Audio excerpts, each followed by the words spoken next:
সনাতন ধর্মাবলম্বীদের দেবতা শ্রীকৃষ্ণের উপর অগাধ বিশ্বাস থেকেই মুক্তি লাভের আশায় প্রভু জগন্নাথের প্রতিমূর্তি নিয়ে এই উল্টো রথযাত্রা, যে যাত্রায় ভগবান ভিন্ন রূপে নেমে এসেছিল হাজারো ভক্তের পূজার মাধ্যমে।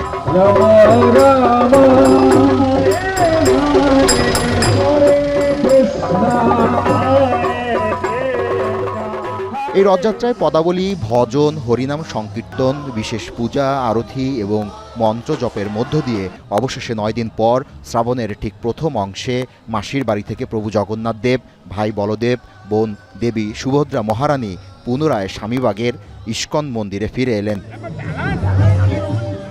উৎসব মুখর পরিবেশে ৩টি বিশাল কাঠের রথে শুক্রবার বেলা ৩টায় ঢাকেশ্বরী মন্দির থেকে শুরু হওয়া রথযাত্রাটি বিভিন্ন সড়ক প্রদক্ষিণ করে স্বামীবাগে শেষ হয়। ভক্তরা রশি টেনে দেবদেবীকে সাড়ম্বরে মূল মন্দিরে ফিরিয়ে আনেন এদিন।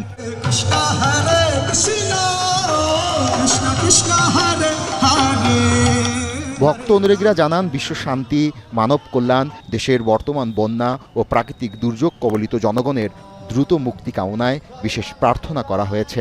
লক্ষ্মী বলতে আমাদের উন্নয়ন, যে আমাদের আর্থিক উন্নতি ভালো হবে, সেখান থেকে সে দূরে ছিল লক্ষ্মী থেকে, এখন সে আমার নিজের আলয়ে মানে শ্রীতে ফিরে যাচ্ছে। এই জীবন সার্থক করতে হলে আমাদের ভগবানের বিধিগুলো পালন করতে হবে। উনি রত্ন মন্দিরে থাকেন, আর একটি দিন মাত্র তিনি বাহিরে চলে আসেন কৃপা বর্ষণ করার জন্য। এর আগে ঐতিহাসিক এ উৎসব ঘিরে ঢাকেশ্বরী জাতীয় মন্দিরে এক আলোচনা সভার আয়োজন করা হয়। এতে অংশ নিয়ে তথ্যমন্ত্রী বলেন, একটি অসাম্প্রদায়িক বাংলাদেশ গড়তে সরকার কাজ করছে। নিজের ধর্মবিশ্বাসে অটল থেকে সকল ধর্মবিশ্বাসীদের প্রতি শ্রদ্ধা জানিয়ে সবাই মিলে শান্তিপূর্ণভাবে সহাবস্থান এবং যার যার ধর্ম চর্চা করার এই পরিবেশই হচ্ছে অসাম্প্রদায়িক পরিবেশ।